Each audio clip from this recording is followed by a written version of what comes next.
And welcome everybody to this week's edition of the Comics Aficionados.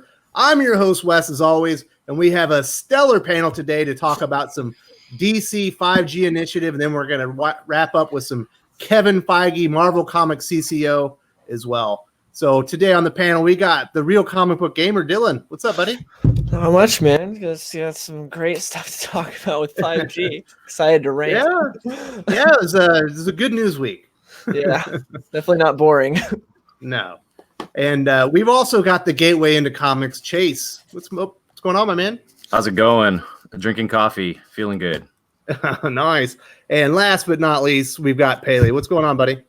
Hey, I'm just trying to figure out what this. I don't understand why people are upset with 5G because I love the idea of 500 megabit per second downloads Absolutely. in the middle of in city centers. It's fantastic. 4G just doesn't really cut it anymore. So, what are people pissed about? I don't get it. It was an odd branding choice. I'll give them that. So, we might have a lot of newer comic readers here, and maybe not everyone knows this, but we do have Pele, an older comic reader. This isn't the first time DC Comics has done this, correct? Oh no, it's they did it in the 90s, right? Yep. This is about the third time that they've done this, and it didn't work before either. So, it didn't work when Marvel did it. It didn't work before when DC did it. So, what they say. What do you call the people who do things repeatedly? Expecting a different outcome. Yeah. So, but I don't know what they're thinking. I think that they're panicked. I think that they don't know what else to do. They don't want to give up ground. They don't want to go back to actually writing the stories before that actually sold, that did well. So. Well, Paley, can you expand a little bit more on what happened in the 90s? They basically replaced all the classic heroes and they split Superman in half. Yeah, basically, yeah. They split Superman. They tried to go with Princess Diana's little sister, and Aqualad, and they tried to really go forward with the young, the Young Justice crew, and it was such a bomb that because everybody was looking for everybody's just looking for the old heroes and stuff like that. They didn't know what was going on, and sales tanked further than they'd ever gone, and DC reverted pretty quickly. It didn't take long for them to head back to where they were.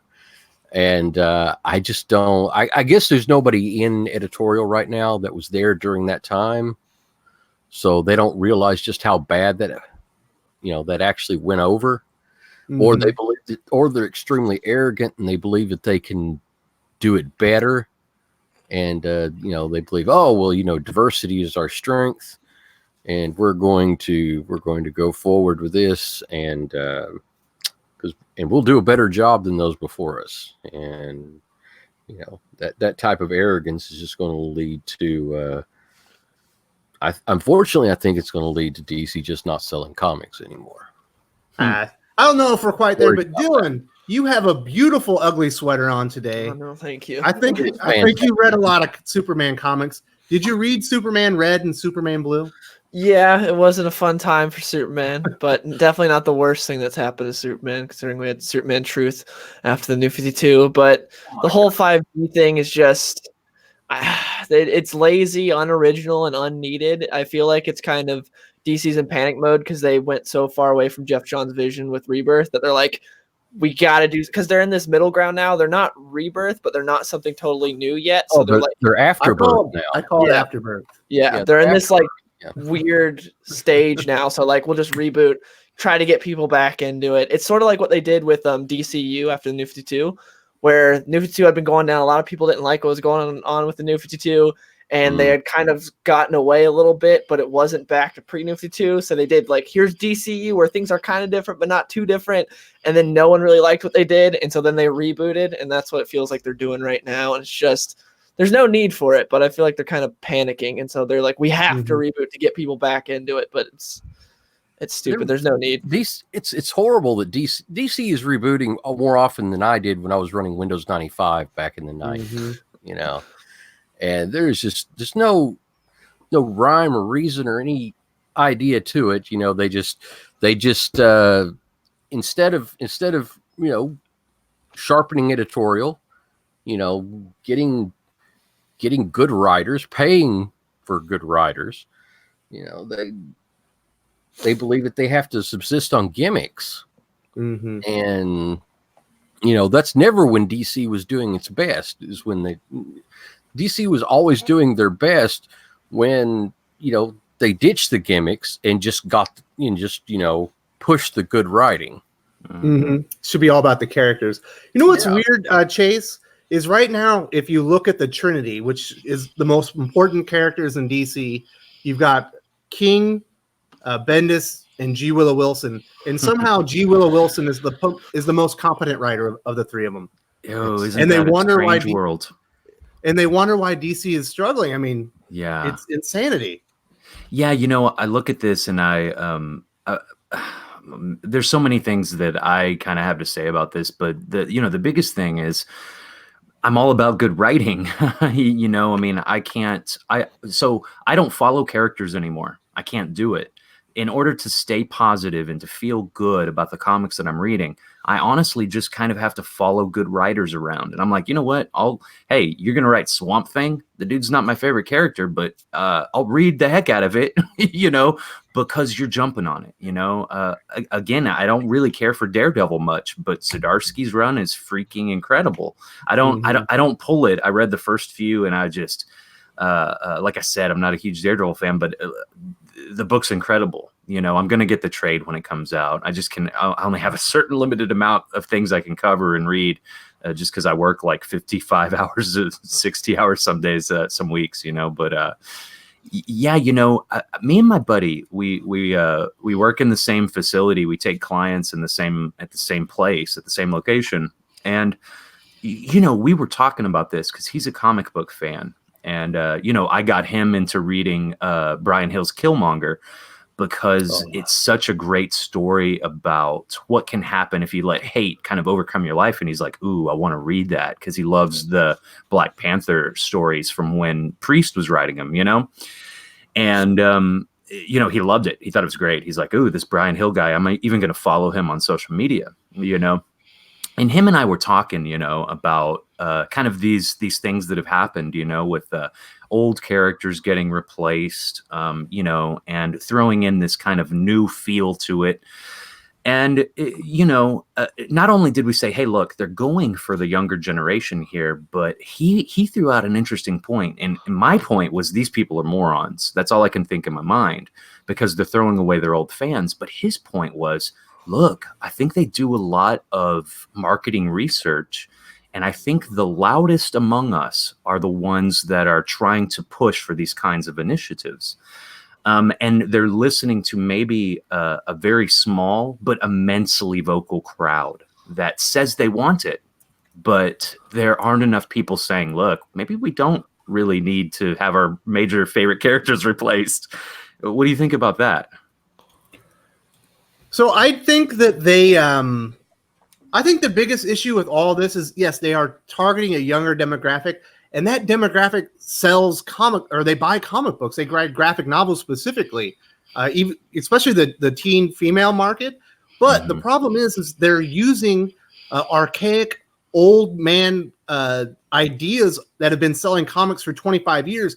So they're not actually targeting that demographic with new ideas for them. They're just trying to change their characters to suit them, but using the old model. And it's silly. Well said. It doesn't make any sense because they don't consume things the way that the older generation does. And so if they wanted to go after them, they're going to have to market differently. They're going to have to distribute differently. And they're not, as long as they don't change that, they don't have a chance at really putting a dent in that market. and Renee Telgemeier is going to own it. Yeah. But so those are my thoughts on that. But let's get to the preamble of before 5G is we're currently in Year of the Villain. Dylan, I want to hear your take on this. And apparently this Year of the Villain Scott Snyder's been talking about, this is leading to the next DC crisis. And the DC crisis is going to lead to the 5th generation or the 5G. How have you been enjoying Year of the Villain? Are you excited that it's leading to the next crisis? Are they making, is this well planned out? No, I mean the story itself of like the Doom's War, the Doom Justice War isn't bad. Like it's interesting. Scott Snyder's a good writer and he's doing like a pretty good job for the most part with that. Year of the Villain itself as an overarching like event, I don't like how it expands in all the other books. And you have weird things going on. Like in Red Hood, he's currently teaching the next generation of villains for Lex Luthor, and Lex Luthor's sales pitch was, help them the way Batman never helped you. And Jason Todd was immediately like, okay, I'll take in like 6 random teenagers that all have superpowers and are evil and teach them to be bad guys. Doesn't make sense. You have a lot of that. And then in Bendis's book, in Superman, he sends a Doombot also to Lois Lane with something, and she opens it because of course she doesn't care. And my main problem with Year of the Villain though is the characterization of Lex Luthor, because he is essentially a pawn for Perpetua, who's the main villain, who's like revealed to be the creator of the universe and everything.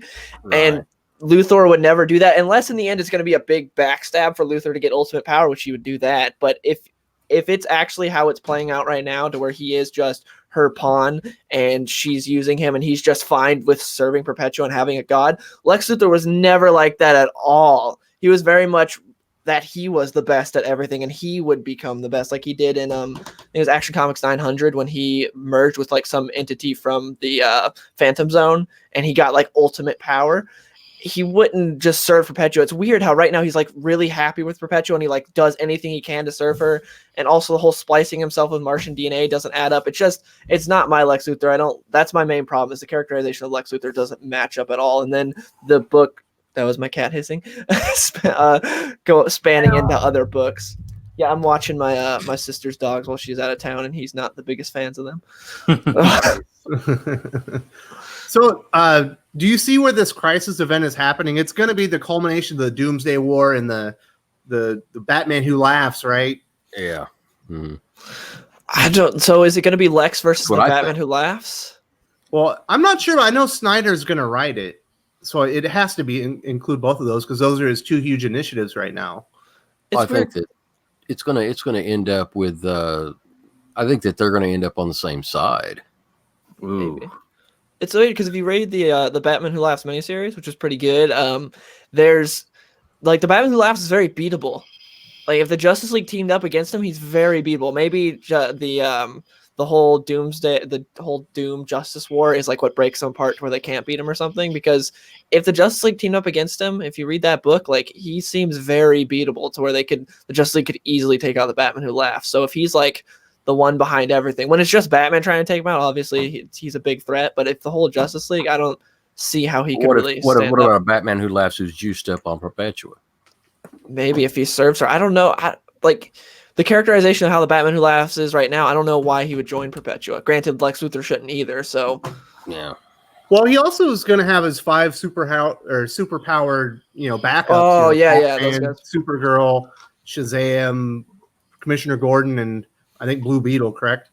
Yeah. Do we know what happened to the other like Dark Multiverse Batman, like the Green Lantern one, the Flash one, like Red Death? Oh yeah, Dawnbreaker. Yeah, I don't remember what happened to those guys. Did they ever say? The Batman Who Laughs stuck around, but those guys like. I think they just didn't hit big enough, so Batman Who Laughs is the one that made it. The one stuck. Yeah, you were talking about how Doomsday Clock doesn't matter. Yeah, that's sad. That really just breaks my heart because that was such an incredible direction to go. Yeah, a huge tragedy and just beautiful storytelling. I loved it. That would have been if that had been put out timely and right at the beginning of Rebirth, and just, I mean, that would have probably ushered in like a new age for DC. They wouldn't have had to pull this crap. Well, the worst part is, within months of Jeff Johns doing this beautiful story where he says, Superman, no matter when he arrives, is the beginning of the multiverse. If he shows up in 1940, if he shows up in 1985, that is the very beginning point because, he starts it all. And Dan DiDio just goes to New York Comic Con's like, nope, none of that matters. We're breaking it all into brand new timelines. It just feels like a complete thumb in the eye, middle finger just to Jeff Johns and all the work that he put into Rebirth. And it almost feels personal. Is that the feeling you get, Pele? Yeah. Well, Didio's always been kind of jealous of Johns, and he doesn't have really much talent of his own. He's always relied on the people that he can recruit. So he doesn't appreciate someone like Johns. So it's sad. It really is. I think it's jealousy, and I think it's a fair bit of ideological difference. Yeah, unfortunately. What are your thoughts on that, Chase? There's a lot of that going on in comics. A lot of these pros are so it's almost like, what it reminds me of? It reminds me of kind of like an older I hate to say it, but like the mother stereotype that like just kind of throws shade at you at every single just underhanded kind of what's the word, passive aggressive, very passive aggressive kind of attitude with these guys going back and forth, and I don't necessarily really understand that for the most part, because you're kind of on the same team and you want to, if you lift each other up, you'll actually get more sales and you'll actually be able to move to greater heights. But when someone does something that's incredible, that really trumps someone else, and just puts way above that limit, it always seems like they have, back down.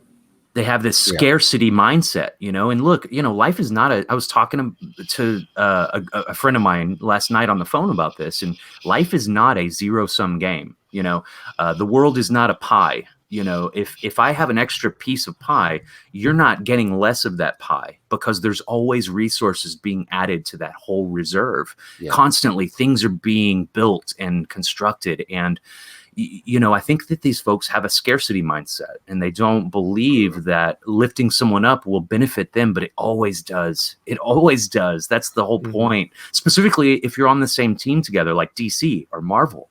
Hey, let's bash Marvel instead of our own guys. You know what I mean? If you're a DC person, I don't know. That's kind of what I think's happening. If you read a lot of interviews and you kind of read between the lines, it is a petty industry. There's a lot of jealousy. There's a lot of trying to drag other people down by kind of throwing shade. You can kind of see all that. So it's too bad that, like I said, John's put so much work into Rebirth, but now we're in Afterbirth, and it's everything's muddled. There's a lot of continuity issues right now. Like if you're reading Batman, it's City of Bane. Bane's in charge of Gotham. If there's 5 other Batman books, and Gotham isn't like that in any of them. Yeah. I had another customer. I had a customer that was making that same comment. Like there's 5 different Gothams, and none of them are right. Mm-hmm. And Alfred's alive in half of them too. Yeah, it's and I guess makes no sense. We got confirmation that he's actually dead now because of the solicitation for Batman Annual number 3 it's Detective Comics Annual number 3 is everyone grieving over Alfred and getting funeral. over the So, like nothing makes sense. Like I think in Detective Comics 2 months ago, or maybe it was 3 months ago, Two-Face had his eye gouged out with a batarang. He's in Batman last week or 2 weeks ago, got both of his eyes, and so it's just so strange. And then Batman's off in space with the Justice League. In what is it, Event Leviathan? He's in Seattle, right? And that's all. It's just a real. It's hard to keep up to kind of to figure out what's actually happening right now. So I want to welcome. I wanted to welcome Ash on Comics to the channel, buddy. How you doing? Hey, man. Sorry I'm late. Totally overslept. Don't Anyway, worry. I just wanted to interject real quick on that particular thing. Is it reaching?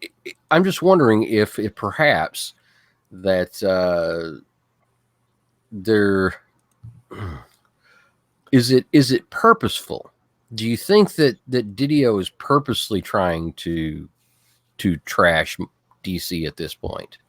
No, I think DiDio is purposely trying to show that he is a better creative director than Jeff Johns, and he's stubborn and won't admit that his direction is a failure. That these deconstructed Watchmen, Dark Knight Returns stories aren't good for main continuity; they're good for Elseworlds. But he thinks because those are the two best known DC stories, of the last 30 years, that's the best direction. And he's so steadfast in that, and he can't admit that he's wrong and that Jeff Johns had a better finger on the pulse of DC readers. Yeah, because I've often wondered recently, well, actually, probably within the last 6 months or so, if DiDio and the DC brass are purposely trying to scuttle the company for a particular reason. Because I'm looking at it and thinking, why would you make these particular decisions? It almost seemed to me like they were trying to trash the company on purpose. It actually boggled my mind. So, well, I think they're trying to take things in the direction of this 5G initiative. That's why you bring Bendis in. I'm sure that was part of his pitch. Is I can come in and I can set the groundwork for this 5G. I have contacts over in Marvel who have done a similar initiative. I can bring them over. You've seen a ton of them come over. G. Willow Wilson, Kelly Sue DeConnick. He's got was it Mark Russell? He's got a lot of people in his little cadre right now. And so I think you saw it in Young Justice. He brought in a lot. He made a lot of new characters that are basically, you got Teen Lantern. They even replaced Jonah Hex with Jenny Hex. That was So he's creating all these characters that are going to be able to replace the older characters, and I think that was all by design. And so it feels like DC's dying, or maybe it's being sandbagged. It's because they are purposely taking it in this direction. At least that's my interpretation. Well, I noticed too that for a long time that they were really, really trying to push comics through Walmart. The 100 that new line, those big giant things they came out with, and they were really, really earnestly trying to push them because the manager of my local Walmart would always, I know her. I've known her since we went to high school together or middle school, something like that. I've known her since school. Anyway, and she'd always hold back, like an unopened box or something like that for me. And she's like, "Oh, you need to come by and pick up the comics." And I said, "Okay," and we were talking about it one day. She's like, "Man, she goes, this was before they got axed recently, that part of the series that they're selling there got axed." And she's like, "Yeah, they were really, they were planning at one point to have a new, one new book come out each week for like the next 3 months. And then they were going to run an entire line, like an entire publishing company's worth of books through Walmart. And that got terminated. But yeah, and they were looking for an alternate way to sell comics rather than go through the LCS or just phase the LCS out completely. So I'm all for finding new ways of distribution and being able to target new customer bases. And I thought the Walmart idea was actually pretty good. It seems like it hasn't worked out that much. They weren't really consistent whether or not they were on the shelves, where they were at in the store. Plus, it seemed like a lot of old school comic readers went in and bought them all to try and sell them on eBay. And the quality of the art was actually pretty poor. Yeah, the stories were okay, more or less. I read several of them. The writing seemed to be okay. The art was substandard, more or less, and but they were exclusives. You couldn't get these stories at all through an LCS. You know, which is why they sold so well at the comic book stores. You know, I'd go buy the display or 4 or 5 of the displays whenever they'd get them in, take them to the shop, you know, and then, you know, mark them up a couple bucks and sell them. That's a good idea. And they sold extremely well. So, I really pissed off my Diamond reps. They're saying, they're letting you do that. They're letting you do that. And I said, yeah, I'm just a customer. I just walk in and, you know, they put them out. I grab up the whole display, take it to the sell. You shouldn't be allowed to do that. Like, oh, well, you're going to stop. You can't stop, you know, free enterprise there. Sorry, buddy. Dude, Diamond is doing crazy stuff. My comic shop owner keeps telling me all of the insane practices. I know that's a whole other topic, but the shop owners are not happy. You don't know half of. You don't know it. Oh my God! I bet, bro. It's pretty intense, and it really depends on who your rep is, what region you're in. There's a lot of different factors involved there. You know, it's like I've got rules that other stores don't have. You know, and there's other stores that even have rules that I don't have. So It really depends. It depends on who the regional manager is, who the regional rep is. So, it's crazy. Anyway, that's a different subject. Yeah. So, Dylan, you know, we're hearing they're replacing, you know, after this next Crisis event, that's going to be the culmination of Year of the Villain with the Doomsday War. We got the Batman Who Laughs stuff all happening. They're replacing all the old heroes with new versions of the heroes. We're hearing Jonathan Kent, the aged up version, is going to replace Superman. Luke Fox is going to replace Batman. I'm assuming Teen Lantern is going to replace Hal Jordan. What other changes do you see? I don't know. I don't know if they'll replace Wonder Woman or not. I highly doubt that. But it's just I've heard Cassie Sandsmark is going to replace Wonder Woman. She is. So they're really replacing the Trinity and everyone. Man, that's rough. That's going to be a steep, especially for Green Lantern, like a really steep to go down that, because Grant Morrison's supposedly leaving mainstream comics after that. So you're going to have his Green Lantern run and then go to Teen Lantern, whoever wants to write that. But it's just so unoriginal. And if you want to do, like, I think comic fans are all for new characters. Just don't replace the old ones. Just add on, like, and you'll see what lasts and what doesn't. You just add on and you'll be like, hey, here's like this other story. If you want to read it, like what they do with the Green Lanterns, like they did with Cruz and Baz, like they did with them, where if people like them, they'll buy the book and they'll read them. If people don't, then go ahead. But if you want to read Hal Jordan, he's still there. We're not pushing Hal Jordan away. We're just adding to it to where here's another character you can read for. And it's really a shame with John, because John's been around for like 3 years and he's already 17. He's going to be aged up again, apparently, to be Superman. There's no reason for that. Super Sons had such a great dynamic. Just give Peter Tomasi an ongoing book with that. Everyone would love that. Everything they did with that book was great. And it's just like, it's such a shame, because Jonathan Kent was such a cool character, a good addition to the Superman family. And now that's the thing that I'm most mad about with this whole 5G initiative. Also, it's if Luke Fox is taking over Batman, that I don't get why they're bringing him out of nowhere. Why wouldn't you get someone else from the Bat family? Like, we haven't seen Luke Fox since the New 52, really.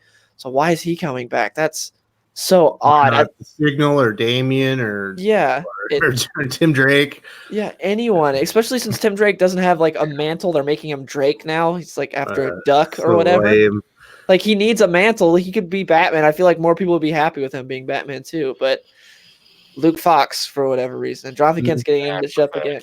Yeah, it just confuses me. The other weird thing about wiping out the Super Sons is that's the perfect entry point for a new reader. It's familiar. It's got Superman. It's familiar. It's got Batman. It's got younger versions of the characters, and it's, you know, it's a fun adventure, but it doesn't really alter or change DC continuity.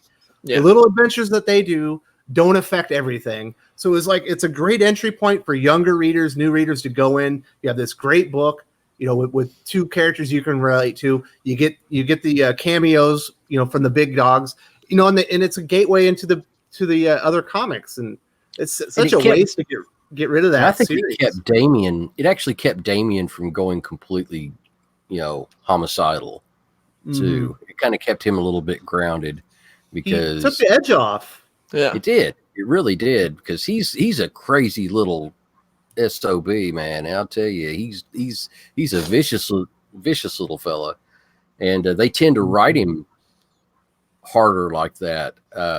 And if he's running around with John Kent, and having a good time, what was it when he got involved with like trying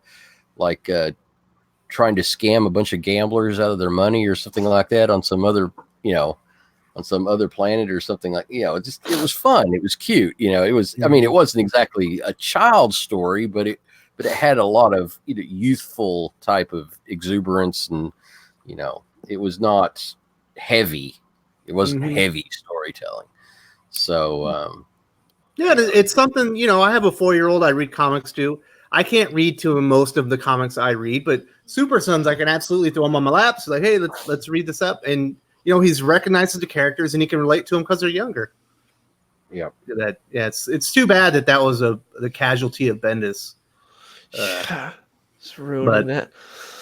So, speaking of Diamond reps getting really torqued off, I got asked questions about that by my rep this last Tuesday, and it's like, oh, I guess you've heard about, when we're talking about the 5G initiative and talking about information with that, and he says, so what are you planning as far as your events, and we're gonna talk about some other stuff. I said, I don't want it. What? I said, well, if somebody specifically asks for the titles, I'll order what they want. I said, but that's not something I'm going to stock in the store. I have no interest in it. No, that's not going to work. No, we need you to. No, I'm not doing that. These are not, I'm in it for the characters. I'm in it for, the legacy of what DC is. I know what my customers want, because they're upset right now over what is. No, you need to tell your customers what they need. You say, I'm not here to lose money, sir. And I said, I'm not doing that. That's disturbing. Some store owners probably will, and not the ones I talk to. I'm going to try to talk them out of it because I think this is a horrible idea. But I'm not doing this, and I don't want it. It's not something I'm going to stock in the store. I'm not interested in it. And, if DC wants to go that route, then I don't think I really need to carry DC's main continuity.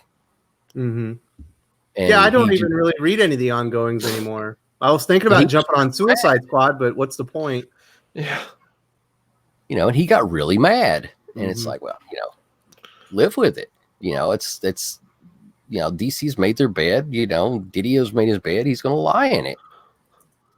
He wants Bendis. He wants those guys. He wants Bendis and King, and and he's got that crew over there. And sales are plummeting, and things are looking bleak. And now they're rebooting everything because they're in a panic. And I guess that I said maybe it's time for DC to just die, or at least for DC to just crash, so that somebody can pick up the pieces and start it over again. So Ash wasn't amused. He just wasn't amused. So Ash, I know that when we saw all the warnings that DC or Bendis was coming, and everyone's like, "Oh God, the DC universe is about to be destroyed," and you were very optimistic. You enjoyed the beginning of the Man of Steel, and over time, you've come to see that maybe Bendis isn't quite what he was back in his heyday at DC or at Marvel. And it seems like he's been put, he was brought on board, to help initiate this change towards this 5G initiative. Now that, you've read a lot of the books, can you see the way he's laid the groundwork and the way he's been moving this forward? Very much so. I think you have hit the nail on the head on so many points on this, and it seems, in retrospect, it seems so clear. Back then, I never could have put two and two together like this. But now that all the pieces are out, now that this announcement of the 5G, what's happening, and so forth, it's like exactly. It's like it almost looks like Bendis was hired not to be like, hey, we can get this guy who is this great writer, and he did Daredevil back in the day, and he's going to do super. No, it's we want to do. Remember Marvel Now? We're going to do that. And who did that? Well, this guy Bendis was a big part of that. And so if we bring him over, we can, get the guy who was a key orchestrator of this, and he's got, contacts in the community, and, with, other writers and so forth, and we'll bring them over and we'll just recreate it. We'll have all the people that were instrumental in making that happen, and we'll bring them over to DC, and we'll do our own version of DC now, which is what I keep calling them these days. And Afterbirth. And what fascinates me is that somehow, this is what you guys were talking about. I'm so sorry I missed this because I really wanted to be a part of it. Is it on purpose? Like, who in their right mind can go, remember that big failure that Marvel did? Remember that thing that they did, half a decade ago that they're just now, they're still picking up the pieces. And it was just, Marvel was in dire straits just a couple years ago. People, I don't know if anyone in the audience remembers, in 2016, DC Comics was actually the #1 market share holder. They were beating Marvel in market share, which is a huge thing because nearly half a year. Marvel is historically #1. That's just it. But #2, DC prints far less books. So to have the market share and not be doing the same amount of books means you're not just kicking ass, you're kicking ass and then, give them a wedgie at the same time. It was embarrassing for Marvel. But you fast forward to today with what's going on, Marvel realized shit. And just like a lot of us, I'm not sure, Wes, if you're probably not wanting to go. I'm not going to try to steer this down the political route or but Comicsgate was a thing. And it had, you'd have to be blind to see if it didn't have some effects. And Marvel will never admit it. No one will ever, it will never come out, but they did have to steer the ship a little bit. And they made some changes because money talks, and Marvel was losing money. They were at sub 30% market share, but now, today, just recently, they overshot the 50% mark, which hasn't happened in 8 years. They actually broke the record for largest dollar share ever recorded. And there's that as well. So I can't fathom what DC is doing. But it is clear. I think you hit the nail on the head that Bendis isn't just some hire that, like, someone said, oh, I like Bendis's writer. It's all about steering the course for DC and making this initiative happen. I think this 5G thing has been in the works for a couple of years, behind the scenes. We just didn't really know about it, and Rebirth was kind of in the way. And when you look back in hindsight and you say, well, wait, now that we know this, things like the destruction of the New Age of Heroes, which when it was happening, I was scratching my head. If anyone who remembers or was following me back, I was just like, why do they keep canceling these titles? It doesn't make any sense. They feel like they're being murdered. It doesn't feel like they even gave them a shot. It's like they're wanting them to die. The death of Super Sons, it makes sense because you can't tell these stories with, Jonathan Kent taking over Superman, for instance.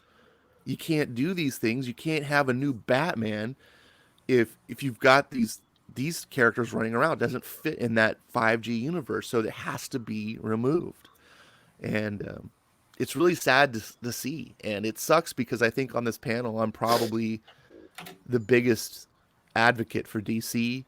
I still think they have the most, quality books over Marvel. I still pull twice as many DCs as Marvel. But if everything shapes up to be what, looks like in the clouds, I may stop buying DC altogether. This looks like utter garbage. Mm-hmm. Yeah, like I said, I was planning on checking out Suicide Squad. I think Tom Taylor does a much better job at DC. So I was like, yeah, I think I'm going to get that. But what's the point now? Right. And Yeah. I'm that way with with Batman, with Tynan. We just talked to this about a week ago or two. Tynan taking over Batman, and I'm really optimistic. And I hear a lot of people saying, what's the point of buying Batman if Bendis is just going to take over at 100, which is pure speculation. That's never been announced, but I can see that pessimism. Lines up perfectly. It does line up perfectly. It's good speculation, but I've always been that person who's like, you gotta support with your dollar what's good. Yeah. If you do that, then if you don't do that, then pulling your dollar doesn't matter because it was never there to begin with. So DC doesn't feel it. So I've always been like, look, when something's good, you like it, put your money on that, so that when they change it, you can pull your money, and then there's a notice, and DC goes, oh shit, and everyone's dropping these books. But if you aren't there to drop the books to begin with, you're not making any voice heard. And I'm not saying go buy books just to make political statements or anything, but enjoy what you like. And I've been doing that with Detective. I've been a big proponent. When Tomasi came on in the late, right before 1000, and it's still going strong. And I'm like, look, this is the good Batman. Throw your money behind it because it's a good comic. And then, look, if DC in 12 months, craps all over the bed and you pull your money and go do something else, and then they'll feel it.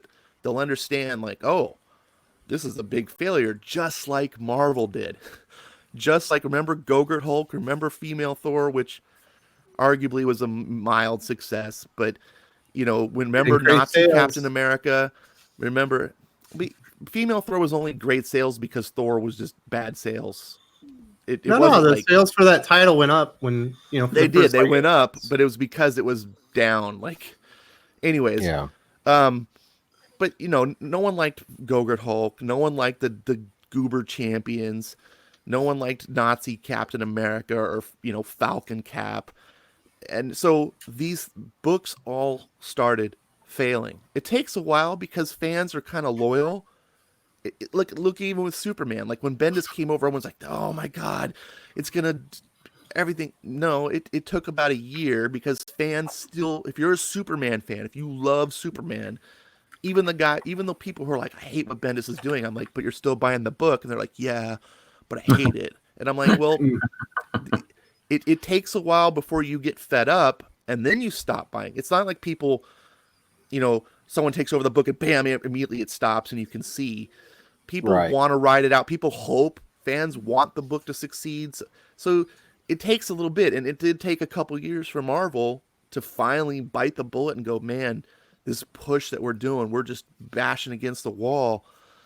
It's not working. And they finally had to make sense. And DC's probably going to have to do that too, because they're even more stubborn than Marvel. I mean, they have an example to work with. They can see, look, Marvel did it and it failed. Yeah, but it won't fail for us. Keep going. So, Bailey, we might have some new viewers on here that haven't been here with us the whole time. Can you very quickly tell the story about your father and Superman?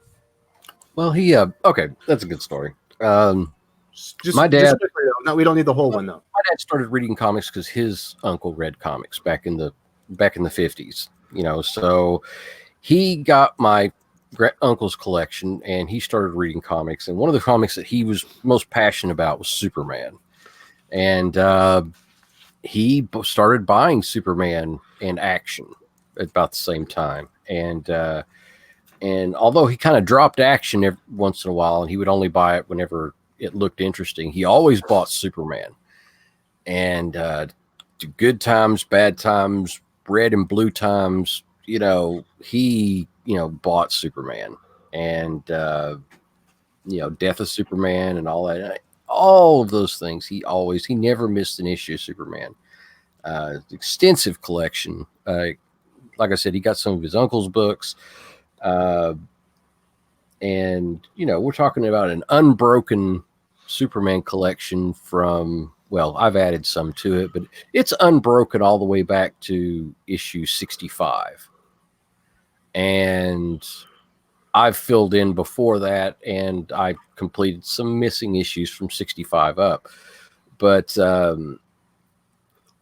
and when Bendis meant when that Man of Steel came out, Dad was disgusted. The way it ended, he was not happy.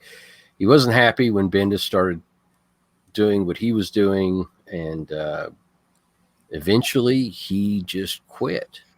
We're talking about the most staunch Superman fan, supporter, absolutely loves Superman, and for the first time in his life, he has no interest in buying Superman now. So that was over 50 years, correct? Yeah. We're talking about since he started buying them in 1963. So, that's 56 years. Mm-hmm. So that and that says a lot.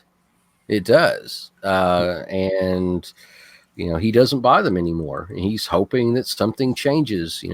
But it doesn't appear like it's going to. So. Well, something is about to change, and I'd like to hear Dylan's take on this because he's our Superman fan. Changing. It's not improving. Let's put it that way. Clark Kent is about to reveal his identity, but the way I understand it, it's actually going to be Lois Lane is going to reveal she's actually married to Superman. But however they want to do it, what are your thoughts on Clark Kent once again being identified as Superman? Well, it has happened before, but not only how before we're talking about 5G, how you and Pale are talking about how that happened in the 90s. This just happened 5 years ago. Mm-hmm. The event I've talked about before, Superman Truth, which is one of the worst events that's ever happened for Superman, where Lois Lane reveals his identity and he then gets depowered and shaves his head and wears a t-shirt and gets a little meaner, and his identity is revealed. Everyone knows that he no longer is Clark Kent. It just happened. It's not even at least 5G, they waited a little bit to do it again. Mm-hmm.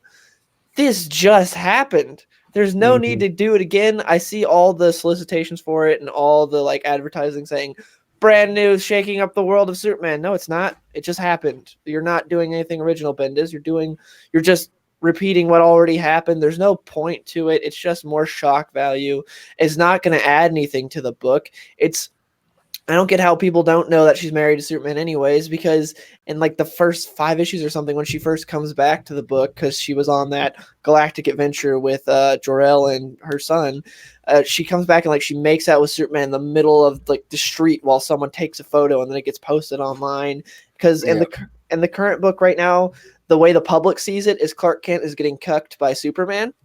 And Lois is totally okay with it. And she even told her dad, that's what's happening in the book. She told her dad that. Yeah. She didn't say, Clark Kent and Superman are one of the same. She's no, I'm in love with Superman. We do things. And, so that's how the book's going. What about Clark? What about Clark? Well, it's complicated, Dad. It's really complicated. And she just let it go on. Exactly. She didn't try to clarify or anything. Go, no, they're the same person. Yeah, she just let them believe that. And it's terrible. It's pointless. It's doing what's already been done 5 years ago, and I hate everything Bendis is doing. Here's what gets me too. There was a lot of weird shit that went on in the 60s, as far as Superman is concerned. Really strange storylines, Superman got married to this princess from another planet, and boy, Lois Lane's really mad, Lois and Clark have been married probably 50 times over the course of Superman's career. Various the storylines weren't tight. There was no real continuity going on, stuff like that. Is that what they're going back to? I don't think so. No, it feels to me that's what it's going back to. To make matters worse, Dan DiDio and this whole 5G movement is not just change things. It's the first 4Gs where they're literally working to solidify the DC universe continuity and hammer it down and put it in stone. Before it was kind of they did some stuff. Oop, didn't work. We'll reboot and do this other stuff. Oop, that didn't work. We'll reboot. And like you said, they got married. Now it's DC's going, nope, no more.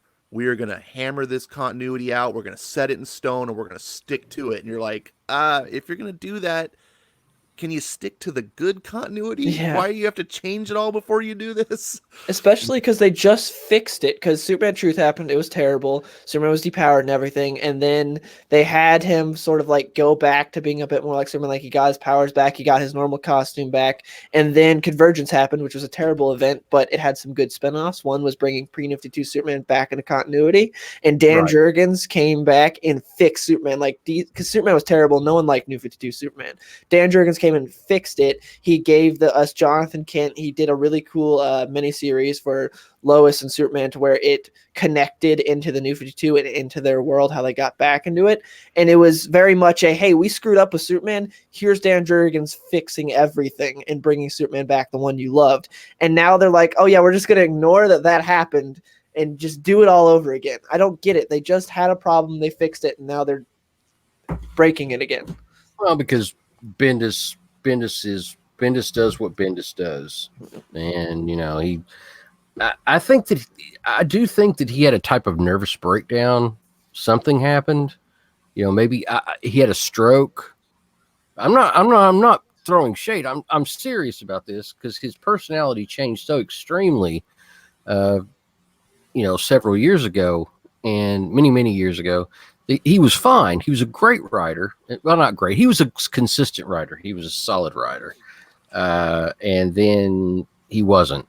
And then, he got into the identity politics stuff, and something's wrong. Something is broken in his head now.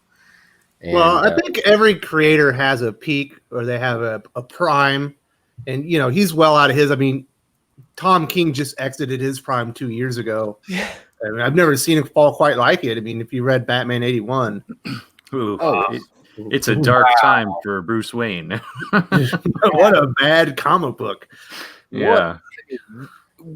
What a series of 5 or 6 panels that should have been the story, that should have been, exposit should have been expounded upon for like 20 issues, it was just kind of hand waved away. And it's like, this is what happened here. And blah, blah, blah, the venom and, and the anti-venom. And then we got, no, don't do this. What are you talking about? Oh my God. That's the normal reaction. What you're saying right now, that's any normal person that reads is just a huge fan of these characters and loves the classic feeling of having that empathy toward them. Everyone can look at this and be like, God, no, please don't do this. God, no, please don't do this. one of my customers, who's one of the last Batman holdouts, was going, what is this? What's going on? He goes, when did this happen? He's looking at the page and he's like, this doesn't make sense. When did this happen? I don't get it. And I said, it's King. Mm-hmm. He's trying to, he painted himself in a corner, and he doesn't know what he's going to do next. And he's like, he just tore the page out of the comic. Yeah. I'm like, that's your copy, right? That's your copy. So he's like, yeah, this is fine. I said, yeah, because you're not damaging the inventory here. You gotta. But I understood. So let's put a bow on this 5G thing, and then we're going to move on to Kevin Feige at Marvel. So one of the things that did come out of the 1990s style 5G initiative that they already did 30 years ago was Kyle Rayner. Most everything that they did didn't stick, but Kyle Rayner was actually liked, and he's still in continuity, and people like that character. So something good came out of that. Dylan, can you think of one thing that you think could be good to come out of 5G? It could make Luke Fox relevant again, and maybe people like him because Justin Gray and Jimmy Palmiotti did pretty good with him in the New 52. He didn't really stick, but I liked him from what I read. That's the only thing I could see really good coming from this, because I love Jonathan Kent, but him taking over Superman already makes no sense. They could do a Batman Beyond type book and just do a book in the future where Jonathan Kent's Superman. Everyone would be fine with that. So you have the main Superman book, and then you have Superman Beyond, or whatever the heck you want to call it, and it's Jonathan Kent as Superman. That'd be perfect. But to have him take over right now and age him up twice within the span of 2 years, it makes no sense. But the best thing I could think of is maybe Luke Fox could be cool-ish. Maybe besides that, I don't see much of a bright spot here. But who knows what like all the other stuff they have planned that we don't know about for what characters they're bringing in. All right, I like that kind of glass half full attitude. Ash, give us something that you think good could come out of 5G. Let's not just be negative here. Well, yeah, I was gonna say I can't see anything, but then Dylan kind of opened my eyes, and he might be right. I think he's onto something there. I think when all the damage is done and they're picking up the pieces and they're trying to do Rebirth 2.0, 3-4 years down the road, we might see Luke Fox, become something almost like the way John Paul Valley was. Like, he never worked as Batman. I don't think he ever was intended to work as Batman. I think he was intentionally supposed to fail so that we liked Bruce Wayne coming back, but he kind of became this fan favorite after he wasn't Batman anymore, and people were like, well, we want to see Azrael be not Batman but something different. And I could see Luke Fox maybe possibly walking away as not Batman but being something cool in his own right, like that's similar to Batman, but because he got to wear the mantle for a while, it elevated him as a character, and now he can be something cool. Other than that, I think it's going to be something out of left field. I don't think it's going to be like Jonathan. Oh my God, we didn't realize the genius that they were going to do with Jonathan Kent. It's going to be some new character that no one was expecting, that people are like, oh, this is kind of, and all the stuff that they're really pushing is, I think, just not going to stick. Not, at least not in the way that they're pushing it. But yeah, I agree with that. So we also have a glass half full from Yodius Lee. We can finally get Wally West back with his wife and kids again. Absolutely, that would be great. That would be a good change, and I hope 5G does initiate that, or at least the after effects of it. Chase, do you have anything that you could see positive happening from 5G? Absolutely. I hate to turn a positive into a negative, but man, I'm just gonna be buying a few more Boom and Image comic books now. Absolutely. I love their modern stuff, and I love seeing a lot of these really good writers create fresh stuff. Just to do a little plug for Tinian's Something is Killing the Children is amazing, and then I also love another one by one of those indie publishers, Once in Future by Kieran Gillen is freaking amazing. Those are my two favorite indies right now. Loving them. Mm-hmm. Also, Dark Horse has got some really good stuff, especially if you like Jeff Lemire. He's got his own little like Black Hammer corner of the universe at Dark Horse. It's actually really cool. Oh, cool. I'll have to look at that.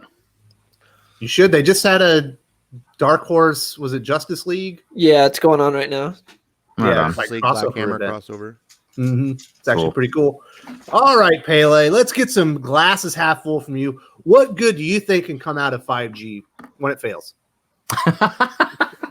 I think that people are really going to get turned on to what Cates is doing, and they're really, the people that were the holdouts in DC are going to, they're kind of trickling over to Marvel now, and they're really starting to enjoy the Absolute Carnage.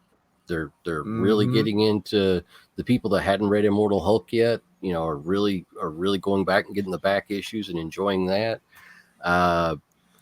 It's really, Marvel, the X-Men can't say enough about that. I wasn't really thrilled about the first issue of X-Men, but it's a setup. They're starting this out, and a lot of weird stuff's going on. There's going to be some bad stuff go down, and I think that if anything, it just makes what Marvel's initiative, what they did when they had qualified good writing combined with good art, and they're producing a solid product that people really enjoy. And we can point to that in the future when DC collapses, and we say that's what you should have done. These should have done this kind of, just get good writers, have a good strong core, and then start building from there instead of with a gimmick. Instead of an old has-been like Bendis, and a crazy ex-CIA sociopath, you should have went with you should have went with just a good core of solid writers, somebody up and coming, who's had already gotten their feet wet. I can think of a few people they already had like that, and I think that there's an opportunity there that once this does collapse, that they're going to be able to look at Marvel for a way out of this. So, All right. I want to say thank you very much to SSJ Future Gohan 62093 for the $4.99 super chat. He says 5G could have some good. They did announce that Dick Grayson is coming back and it's going to be Nightwing again. That's a plus. I agree with you wholeheartedly. I severely dislike the direction of Nightwing under Rick Grayson. I know you have some strong feelings on this, Dylan. What do you think about the news that Dick Grayson is coming back? I'm happy about that. I'm really happy that James Tynion's bringing him back. I know that way before, he's always said that the Bat family is his favorite aspect of Batman. And so I figured he'd be doing that. And I was really happy that was announced because it's sad what's going on with Rick Grayson right now because the story itself is interesting with the Talon, what's going on with bringing William Cobb back. But the characters are terrible. Rick Grayson is so uninteresting. He's sort of like Jason Todd Light, like this super more edgy version of Jason Todd, and it's not what I read a Nightwing book for. And his suit is terrible as well. He wears all leather and has some rope, and then smears grease on his face. And there's 5 different Nightwings that are all cops and firefighters, and it doesn't make any sense. And it sucks because Dan Jurgens is a great writer, but he's having to do this crap with Rick Grayson, and it's just such a bad position. So having Dick Grayson, one of my favorite characters, to come back is great, and I want to see him back as Nightwing. And I hope they do I don't know if Jurgens is going to stick on it or not. I'd be fine if he did because I think he could do good with actual Dick Grayson. But I'm happy that he's bringing him back. I'm looking forward to it. I think it's definitely a step in the right direction. Amen. All right, so my half glass is half full out of 5G is I think they're going to put some writers on some characters that they don't traditionally write, and we're going to find some, maybe Venditti is a hell of a Superman writer. Maybe we find out that Williamson was always meant to write the Green Lantern. Maybe they're going to shift some things up, and we find out some of these core DC writers are good on other characters, and they stick with them when they revert back to the old characters, and we got some, some new blood on these characters, and they can take them in new directions when 5G fails, which I almost guarantee it will. I got one more glasses half full thing. Okay, Jeff Johns is still a young guy, so he's not going to age out anytime soon. So when they need him to save DC, he's going to be still in his prime. That's good. Jeff Johns, absolutely, our savior. He should. Hopefully, he'll be the CCO when it's all in Johns we trust. We'll see how that one goes. All right, let's get to the next big topic, and it is Kevin Feige is now the Chief Creative Officer of Marvel Studios, Marvel Television, and Marvel Comics. There was some rumblings about this about 4 or 5 months ago, but it sounded like the idea had fallen through and that he wasn't going to get creative control of Marvel Comics. And but now he has it, and it sounds like he's got the creative direction of all Marvel in store. Chase, what was your initial thoughts on this change? Immediately, I was like, does the dude even have time? I mean, isn't he, if I'm not mistaken, isn't he doing a huge a Star Wars thing? And not only that, but here's the thing. If he was able to cut out his sleep, then he would probably be existing kind of like I am these days with trying to, write stories, run a YouTube channel, work 2 jobs and own a business. But how long can you survive like that? I don't think he's going to be writing the stories or even like that. I think they're going to have to run their creative direction through him, and he has to improve it. Yeah. Now I will say this: the unnamed gentleman that he is taking over for, I feel, has become a bit bitter in his. He just has been. I see it constantly. Just these lashings out on social media. He's acting like a child, like some of these other unnamed personalities that I've been watching and seeing. And I think, hey, look, it's going to be fresh. I can't dislike it because I haven't given it a chance, but we'll see. I feel more positive about it than the past direction. I'll just put it that way. Yeah. Mm-hmm.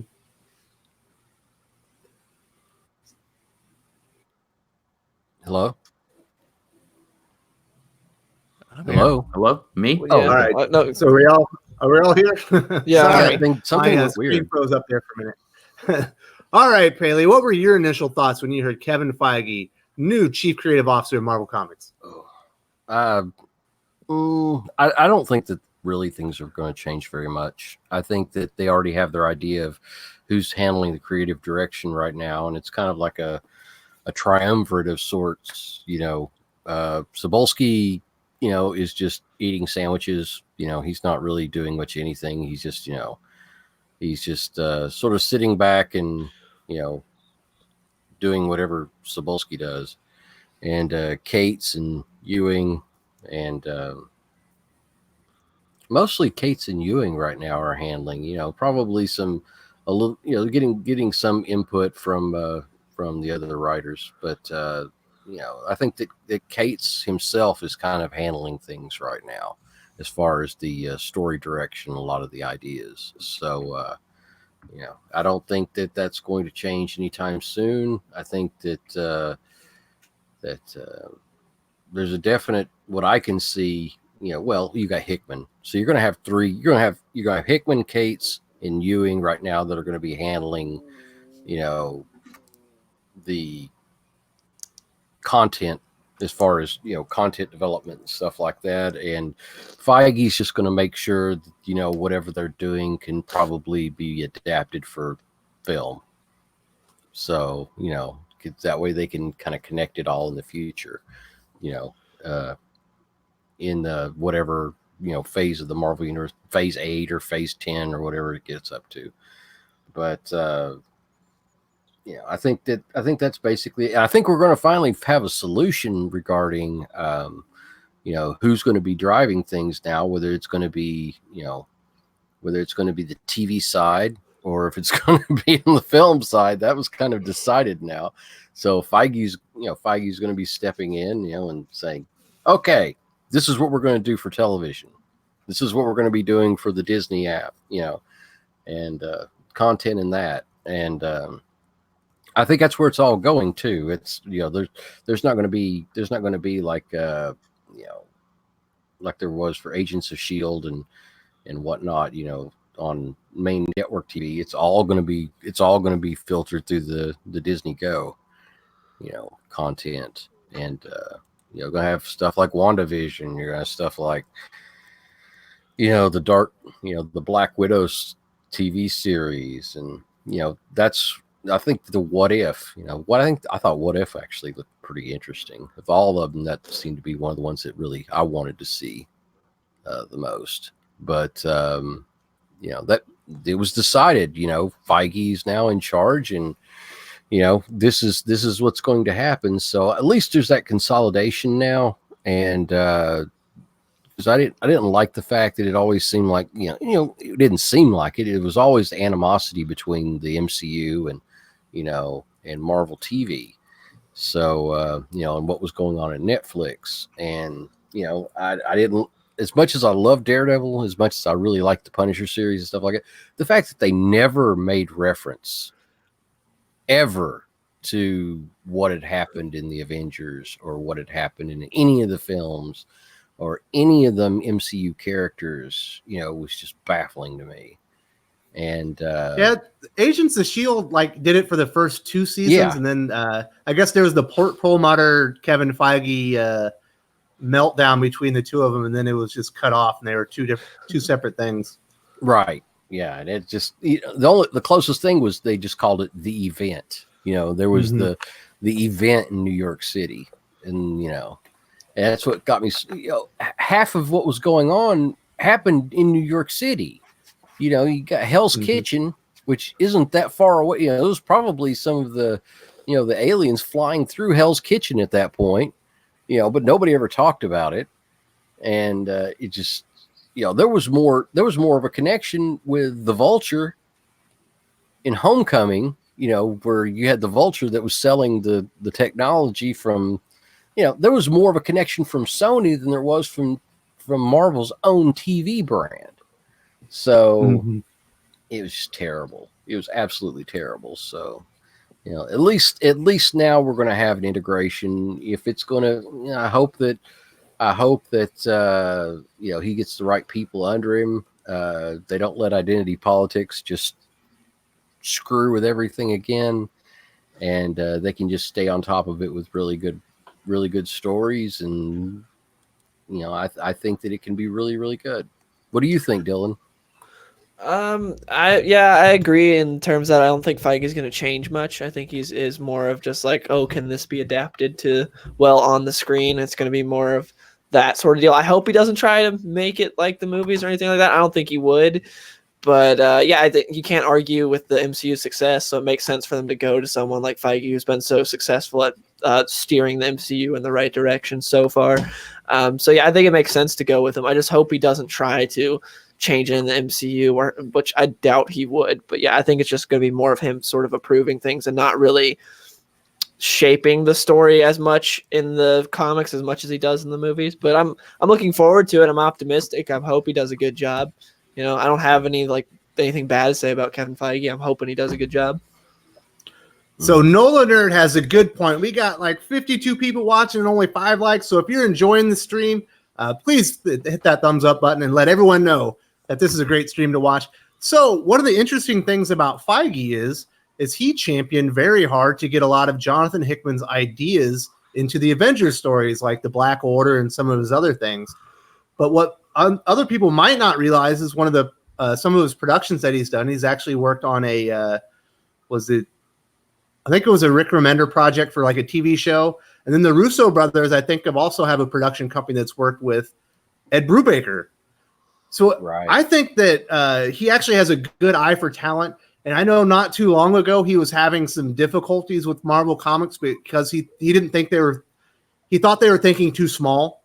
He's like, you're writing comics with people walking on the street. He's like, you need to open this up and do bigger, because we want to mine these for stories. So I think he if anything, he's going to tell them to go bigger, more fantastical, more action and stuff like that. Knowing that, Ash, what are your thoughts on Kevin Feige? Well, I've been trying to piece it together in my head, what I really think. I'm back and forth, but I want to give a shout out to fellow comics aficionado Perch, as some of you guys may know, with Comics with Perch. He did a fantastic video where he laid out all his thoughts and opinions, and he can't be here today, so I urge you guys after the show to go find that, because it really kind of informed my opinion on what I think. And what I see now about Feige is not so much that he's coming in to muscle out Joe Quesada and take over his job and stuff. What I see is kind of what you illustrated at the beginning, that things weren't connected. Pele touched on this too a lot. You go over to Netflix and it's they're doing their things and they're just sort of barely talking about the movies, but they can't really. Then you got the ABC TV shows, which are actually Disney and can talk about the movies, but they're being run by a different guy, and that guy's butting heads with Kevin Feige, and that's why we got the stupid Inhumans TV show. We never got an Inhumans movie because they could never agree on how to do it right, and it just blew up in everyone's face. And now, for the first time, Feige's going to be in control. And I see what this is basically promoting Feige to just be the ultimate voice. So he doesn't have to ask permission anymore.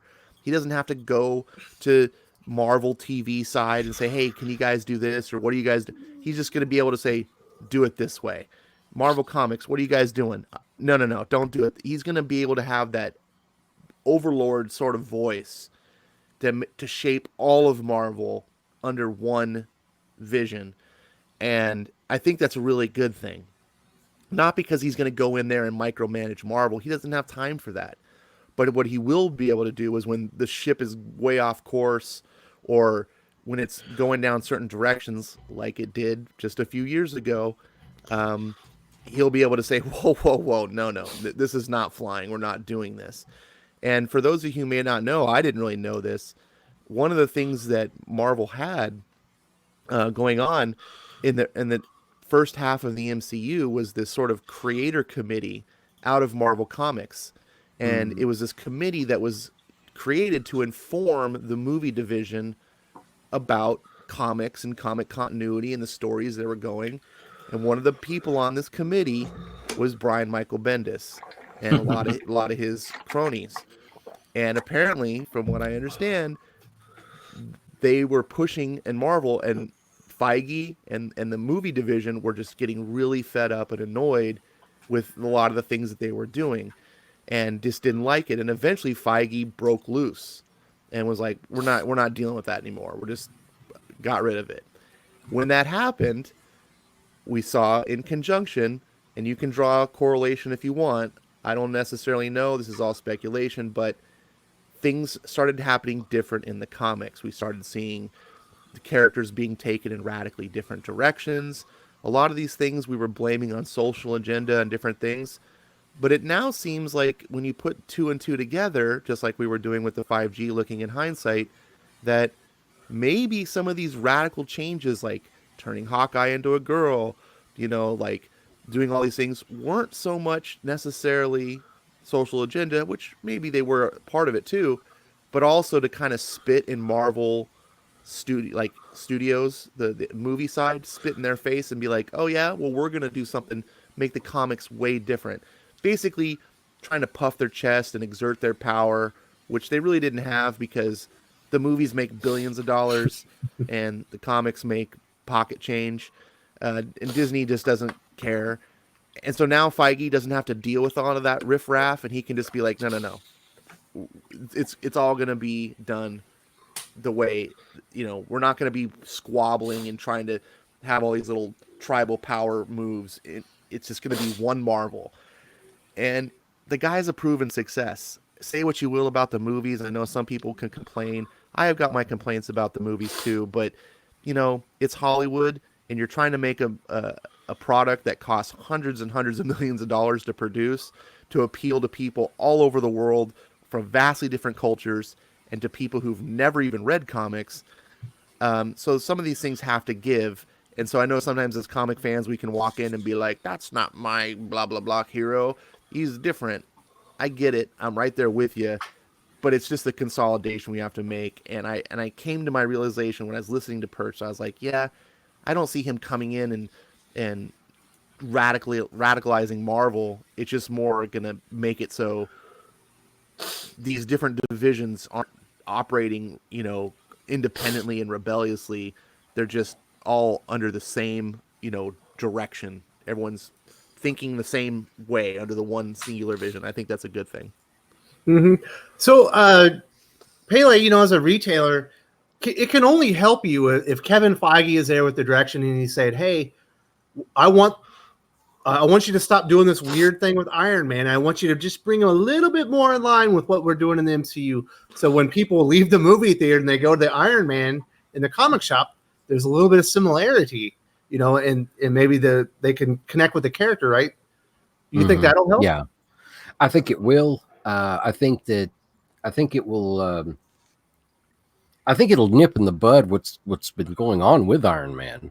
He's going to want to tighten that up, and he's going to want to, make that more in continuity with the way the films were. I don't think a family book right now. It's weird. Yeah, also, the flip side of that is, Tony Stark's dead in the movies. What's that going to do in the comics? Is he just going to get rid of Tony Stark altogether in the comics to make it match up with the films? Is he going to have a universal continuity between the films and the comics? I don't think they'll do what they're trying to do with Star Wars. I don't think it'll be like that. Would be way too difficult. Yeah, I wonder about that because I was like, oh, this could be a bad situation if they go with, if they're really convinced that a single continuity, at least within a certain degree, like say, there's the MCU and TV, and it's a more simplified version of what was in the comics, but there is still a thread between them. That could end up bad. That could end up badly. But I don't think that's going to be the case, though. I think that they're just going to take a lot of, you know, as long as they're both healthy, I think is what he's going to be interested in, you know, and they're going to explore ideas, you know. Absolutely. So that's one of the things that I don't think people realize is comic readers have fantastic taste in good stories. So Yes. like all the best stories that are in the MCU or the DC stories, those are all mined from continuity on old comic stories that are tweaked for the big screen, you know, because you can't put everything in a comic into a movie. Like Civil War had to be pared down a lot. But all the big breakout hits and things like that, the what breaks out in comics works for the big screen. And I think that he's going to use this to mine those ideas and hopefully put out more of that and to see what hits with readers. Exactly. You know, it's I think that's ultimately what's going to happen as far as that's concerned, because you're going to have the people that are the strong writers that are going to rise to the top, and the strong stories. You know, they're bringing in Beta Ray Bill. You know, the Beta Ray Bill storyline, Walt Simonson's work, is finally going to hit. You know, going to hit film, and it should have happened long ago. If I had my way of the MCU the way it's set up, it would have happened in phase 2. Yeah, phase 2. But it would have replaced that really stupid Dark World crap. But you know, that's neither here nor there. It's water under the bridge. But you know, I do believe, I'm kind of excited about that, actually, that they're just going to let the more creative people kind of, and I believe, I don't have any proof of this. I don't have any, this is just a gut feeling, but that I believe that he's going to just let the creative people go and do what they do. And I am concerned because you've got the Captain Marvel crap. You've got, they're already talking about, A-Force. Oh my God. Geez, that was a bleak time in comics, Yeah. And, there's a lot of wokeness, involved in the MCU right now. And, I think that he's going to learn his lesson pretty quick on what sells and what doesn't sell, because ticket sales are going to reflect that. He's not Feige doesn't strike me as the type that's going to just kind of, drive the ship all the way up onto the, he's not going to beach the ship, onto the rocks just to try to prove a point or try to, push an ideology. He's going to say, oh, this works. This doesn't work. Hey, ladies, we tried this. Hey, we tried to do this. It doesn't work. It didn't sell. Now we're going to go back, we're going to kind of pull that back a little bit and we're going to go this other direction. So Chase, one of the real talents that Feige has is an eye for talent. You look at the Russo brothers, I think they were doing like Community or something, right? Yeah, it was comedic television that you would have never thought, oh yeah, we should put them on Civil War and then they're going to make the, 2 highest grossing comic book movies of all time, and Taika Waititi, I'm not enamored with Thor Ragnarok, but it did have an audience. People liked it. So I like that he has an eye for talent. He's not against taking risk with unknown talent and bring him in there. And I hope he does that with the comic books as well. Do you think that we'll see that? Oh man, I hope so. Cause that's, again, that was kind of one of my initial concerns. That's really good that you're bringing that up because, Kevin Feige has a big history in television, and while he so eloquently pushes these movies to a wider audience, and look, there's a huge opportunity here. We consistently talk about, a Perch made a video on this and he consistently talks about it as well. And I know that y'all brought it up, in manga, you saw, on an anime title that was released, it said, did you like this movie? Check out the manga.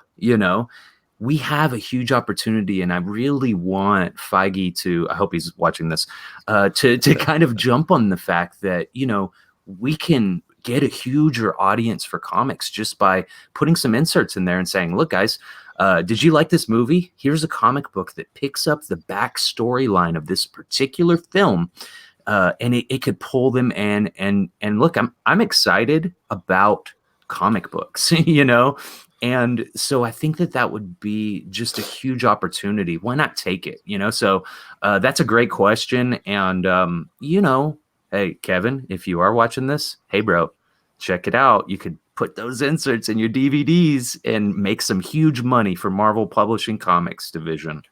Yeah, because you know you have Brian Hill's Killmonger.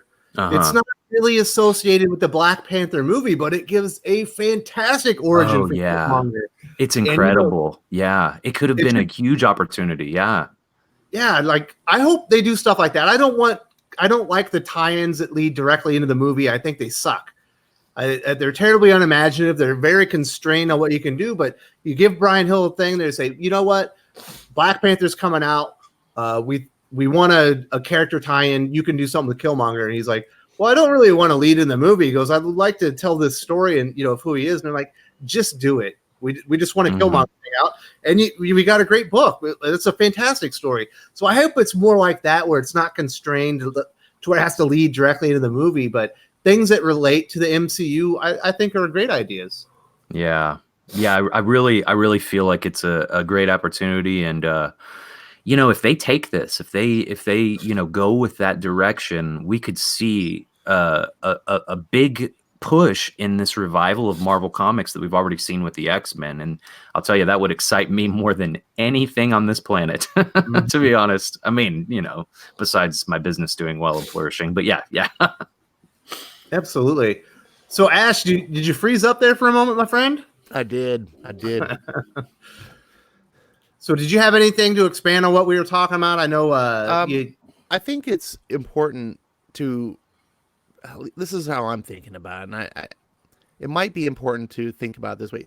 Kevin Feige is going to be a very high level position, right? He's not going to be stepping in at, you know, move over to CB Cebulski, I'm publishing, you know, editing Marvel.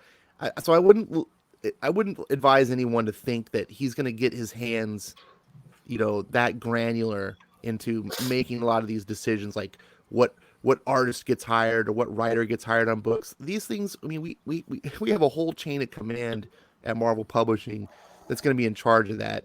And someone in Feige's position is so high at the top that he can barely see. He's going to be controlling, in my opinion, the overall bigger directions of the ship. And he's going to be the guy that gets on phone calls probably with people like CB Cebulski and Joe Quesada and says, hey guys, what are you doing? Oh, that sounds great. I like it. Keep doing it. Oh, that sort of stuff. Maybe you steer it this way. But leaders at that type of position generally don't get their hands that dirty, you know, or that, you know, in the mud, if you will. So I wouldn't look to see that he's going to be making big radical, like, individual changes. He might. I could be totally wrong on this, but I wouldn't look to that. I just look to basically being an overall direction that Marvel's going to be following and being unified. And the biggest thing that I see as being the positive is that now everyone will be one team, right? None of this fighting for power and, oh, the comics is better than them. It's all one group now. And so no one has to try to outdo the other person. They're all working for the same goal. All right. I like that. I like that positivity. Now I want some negativity, Ash. What do you think is the one way that this can all go terribly wrong with Kevin Feige as CCO? Ooh, if they try to shape the comics into the MCU, if they try to turn 616 into the MCU, and so I think I heard someone else on the panel mention, or maybe it was in the chat, about, you know, Iron Man's dead in the MCU. Does that mean they're going to kill him in the comics? You know, one of the things that the films have to do is deal with actors' age in real time. Comics, you know, the characters are timeless. You know, Peter Parker never really has to grow up. I mean, I know they have added some years, but you get my point. And so if they try to make if they try to make the comics fit to what the movies can do, and they make the comics age because these actors age, that could be terrible for comics. I think comics need to be timeless. I think that's what makes them different than all the other types of medium. And those other mediums are great. Movies are great. Cartoons are great. TV shows, books, they all have their place, but you got to play to your strengths. And the strength of comic books is that these stories go on and on and on without end. You know, Spider-Man, I know they're going to do a story where he dies. They've done stories in the past where he dies, but he's never really going to die, right? He's always going to be Spider-Man. He's always going to be in the city. He's always going to be some part of that character, and fans are going to be able to hold on to that. And the mistakes in comics are always, like we talked about in 5G, when you try to end these things, when you try to stop them, when you killed off Superman, you did it for a stunt and it works for the stunt, but eventually people are like, no, we want Superman back. And they brought him back. When you try to radically change these characters or end them, you're doing the opposite thing that fans want. And we can see that being a problem. The other thing is the MCU is kind of showing some direction and wanting to cave to some cultural identity politics stuff, you know. Exactly. That's what concerns me. We could be seeing like the A-Force movies. We got Brie Larson out there pitching. She wants, you know, the all-female Avengers, you know, and it's just like I hear talks about people already before there's even an X-Men movie out about wanting the all-female X-Men, and I'm like, you know, why? Just do the comics. And of course I'm that these things haven't been actually made, but we are seeing some beginnings with what they did in Endgame, with what would happen with the I can't even say the Captain Marvel movie. So it gives fans reason for concern. We look at the Thor War and Thunder, Love and Thunder. Yeah, Love and Thunder. And already fans are like, oh, what's going on? And it has the potential to really go south. And I had thought Kevin Feige was stepping away. I thought, oh, this is all happening because Kevin said, yep, I'm wrapping up my phases and I'm going to go out, ride out in the sunset with a bang and go to it, Marvel. But that's not the case. he's more in charge than ever. So, we'll see. All right, Pele. Let's keep the negativity going. I want to feel the hate. What's the one thing Cebulski could do that would hurt your sales? Or I'm sorry, not Cebulski. Feige could do to hurt your sales as a Marvel for Marvel Comics? If he abandons Cates and what Cates is doing, the good work that Cates and Ewing and Hickman are doing, and this kind of, you know, cosmic direction that they're going in to really, you know, energize these older titles and to pull all these, integrate them all together, and he just hands it over to the Watidis and stuff, woke developers and directors from the MCU, and you know, and then he tries to mold comics to be like that. And you know, if he tries to pull in the identity politics and the, you know, the more woke elements of that, and you know, and that would crush it. You know, that would crush comics as far as Marvel comics are concerned, and set back, you know, all the work that, you know, like those particular creators have done to try to tighten up and bring interest back in Marvel's, you know, from Marvel's, you know, older fans as well as the newer fans, and try to join them together. And you know, if that were to happen, and if he was to just sort of, you know, because he apparently right now he's going to have more control. He's going to have control over everything, including, you know, what Santa Amonat says. You know, he can overrule her. You know, and that I don't think there's anybody that could actually overrule her before now. So if he doesn't stand up to her and he just lets her bulldoze him the way that she bulldozed Cebulski, then, you know, it could go south really quick. and get really, really nasty. And if they bring the identity politics agenda back with new fervor, then we're going to have another war. We're going to another war on our hands, and you're going to start seeing people waving banners again like they were before. So, but I don't suspect that's going to happen. I think that he saw the reaction from Love and Thunder, and he saw the reaction from, despite what people say about Captain Marvel. Oh my God, it made $1 billion.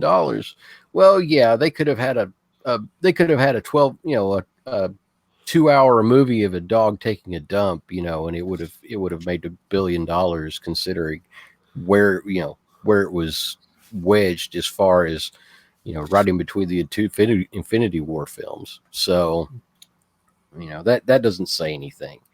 And there's a lot of funky business going on with how they were counting tickets and seats and money, how that was calculated anyway. So, I think that he sees that direction as leading to doom, and he's kind of pulled back a little bit from what they were trying to, where they were trying to go with that. And, because I don't see, you remember that week when all that went down, Wes? You remember that week, how that was like, they're like, oh, we're going to do this, and we're going to, and what is it? What TD said, he was, I'm going to break your. Yeah, Yeah, I remember the Phase 4 announcement at Comic-Con. Yeah, when he said, I'm going to break your, I don't know how the exact phrase was, but I'm going to destroy your, your fandom in a heartbeat, or something like that. Where he's like, I'm going to, But Taika Waititi isn't going to be writing comics.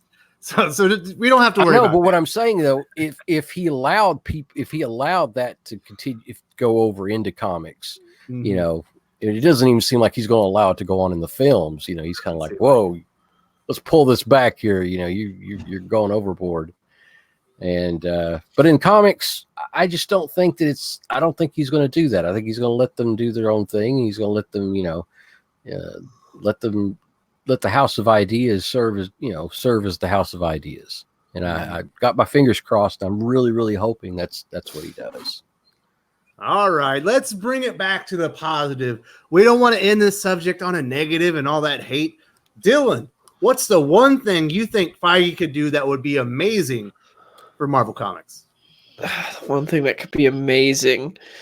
I guess get everything in line if he really did decide to fully commit to it and not just be like, okay, I'm kind of here, but more committed to the movies. If he sort of tried to get everything, like, because it's a bit of a mess, comics always is, but if you tried to get it a bit more of aligned to where it made a bit more sense, and I guess freed some people more creatively, which is kind of nice what's been going on with Cates, where Cates has kind of been able to do whatever he wants and continue that on, as long as he doesn't stifle anything. I can't really think of anything that he'd do that would be like blow my mind in the position he's at right now, unless he kicks some people out.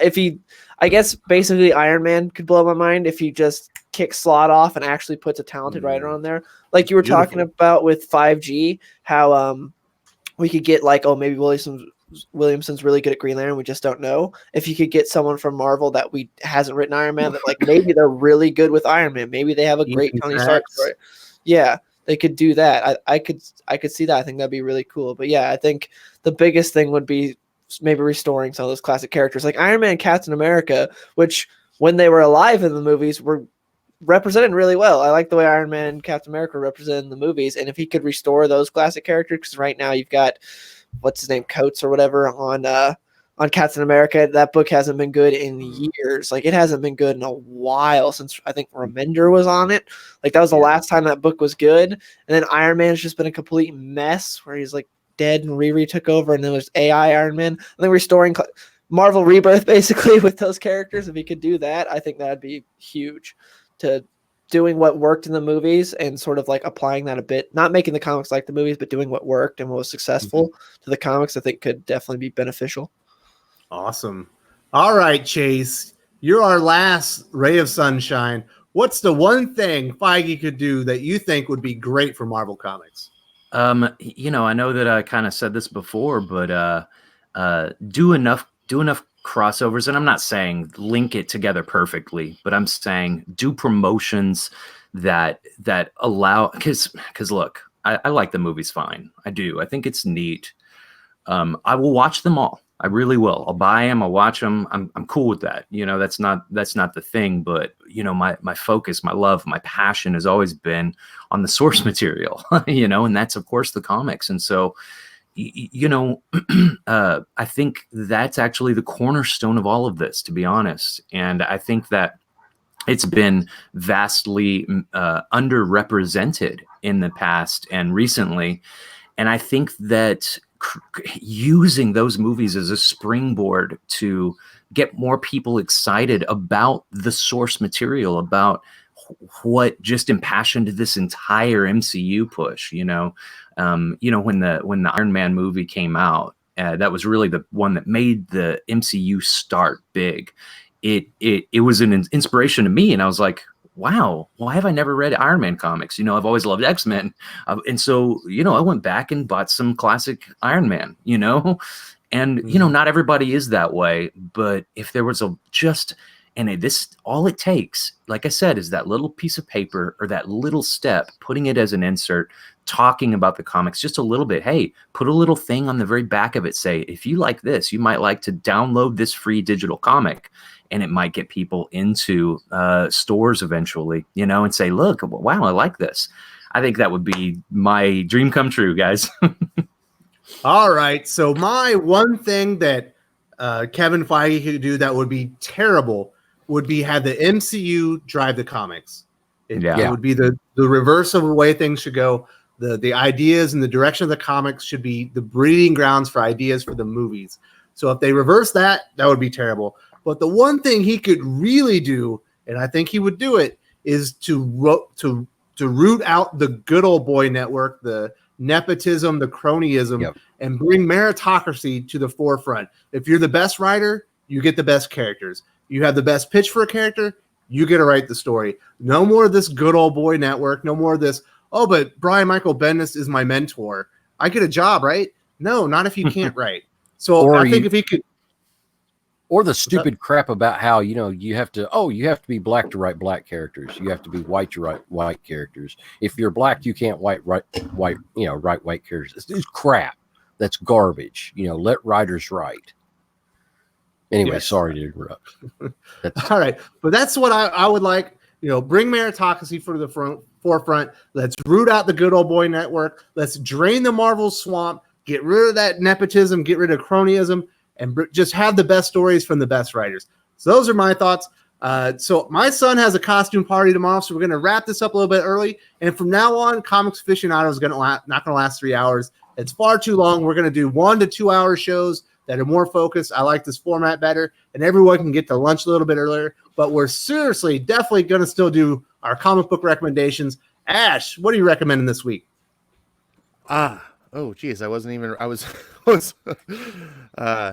for that part. Come back to me. All right. What do you recommend at the store this week, Pele? Oh, God, usually hit me last. Go to Dylan. Okay, Dylan. My big recommendation is this right here, the Dark Multiverse, Batman Nightfall. It's an Elseworld story written by Kyle Hagan and Scott Snyder, which I think the last thing they teamed up on was Gates of Gotham, which is a really good story. But the premise of this is it's another Dark Multiverse story, and it's basically what if after Nightfall, John Paul Valley kept being Batman and Bruce wasn't able to take the mantle back, and you see Gotham shaped in his image, and he rules over Gotham, and it's a really cool story. I don't want to spoil anything. There's just some really cool stuff happens in it, and the end is very intense, and I just really enjoyed the story. And I hope they're going to do another one for Death of Superman, like what if Lois Lane went crazy after Superman died. I'm interested in that, but this is definitely worth reading, and solid art, solid writing, really good. I enjoyed it. And then my other recommendation would be Gideon Falls issue 17 just came out this week. Definitely check out that story. I think volume 3, also the trade paperback, just came out. So if you're behind on the series, you can read the first 3 volumes. It's a horror indie comic from Jeff Lemire and Andrea Sorrentino. It's really good. Nice. All right, Gateway. How about you? Do you have any comic book recommendations?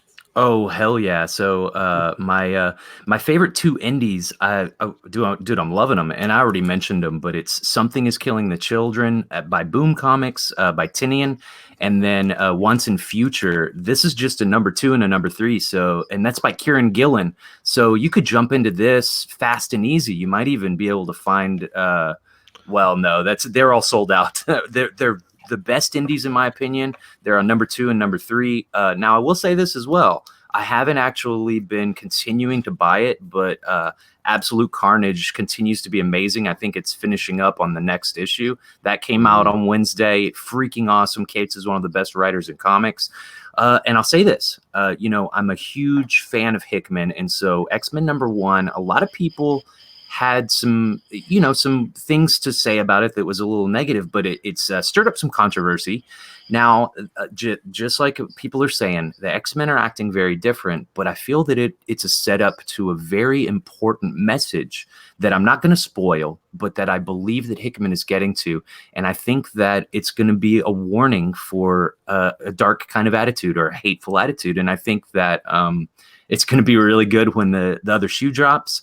And so I'm all in for this Hickman run. I recommend X-Men, even though the first issue was a little weird and controversial. So, yeah, those are my recommends. Awesome. Mm-hmm. All right, Ash, are you ready for a recommendation? Sure. Basically, kind of echoing what Chase said about X-Men, because I'm kind of on the fence on that. So I'm not going to give it my full-hearted recommendation, but man, I almost missed the boat on House of X and Powers of X, and I'm really glad that I didn't. Me too, Ash. So I'm not gonna decide on the book on the first issue. But what I am gonna recommend, Dan, is you guys pick up Absolute Carnage. This is a book that I had no intention of buying, but I just did. I don't know why. I saw that cover and it was $8, and I was like, oh, just buy it, and I just did. And it went against everything that I think about Marvel Comics. I hate some of the things they do as a publisher, but Donny Cates and Ryan Stegman are two of the best guys in the business, and they are a fantastic team. Yeah. And even if you think I don't like symbiotes, I'm there with you. I'm tired of the symbiotes, but Cates is doing fun stuff with this. This is, if you are like, man, I just want my comics to be good again with good art and fun stories and characters that I care about, this is it. It's not, it's not Hickman, super burst your brain and it's not going to make you, have to read it 5 times to understand it. It is basic, but it's excellence in when I say basic. It does all the right check boxes. I also like to always recommend stuff that's coming up. So this week, you guys, man, Ascender is this new series by Jeff Lemire. It's a sequel to Descender. Number 6 is out. It's a new story arc in the greater story arc that it is. Pick this book up. It's really good book, and you don't need to have read Descender. It's kind of like what Star Wars is to the Star Wars prequels. They're connected, but they're not really necessary to understand one or the other. They're just in the same universe with some similar characters. It's that way. You don't need Descender at all. In fact, I think you might enjoy Ascender even better if you haven't read Descender. And then Detective Comics. Man, Tomasi had a little bit of a lull with, he was doing some like one-shot issues in between his last Arkham Knight arc. And they were good. But I if you're like me, you kind of like the meatier stories that are a little bit longer or more developed. And he's back on his 3rd one with Mr. Freeze right now. And it's good. It's outstanding. I've gotten both of the 2 issues, yeah. My review of the 2nd issue will be posting after this show. And I'm really looking forward to the 3rd part. Jump on this book. If you're like, man, I'm so upset with Batman and I hate what... Yeah, I get it. But get this book. Show your love for Batman, because this book is Batman in every way. You're just going to be like, wow. That's my recommendation. Awesome. Well said. So in the chats, Tevye Smoke was recommending X-Men number 1. Dane Bear is recommending X Factor 63 and 64. I'm going to say it has something to do with Iceman. FF2 is recommending East of West, Batman and the Outsiders, X-Men, Curse of the White Knight, Spawn, Deadly Class, Superman by Tomasi, Detective Comics, Nightwing by Chuck Dixon. All right, we got any more? Skip and Tosh, my buddy and co-host of Outside the Bleed and Geek Span, East of West. And I think that'll be it. Pele, what are your recommendations for the comic shop? The comic shop recommendation for the week, of course, was X-Men #1. And it was the #1 selling comic that we've had for it's the first comic I ordered 500 copies of, Nice. in forever.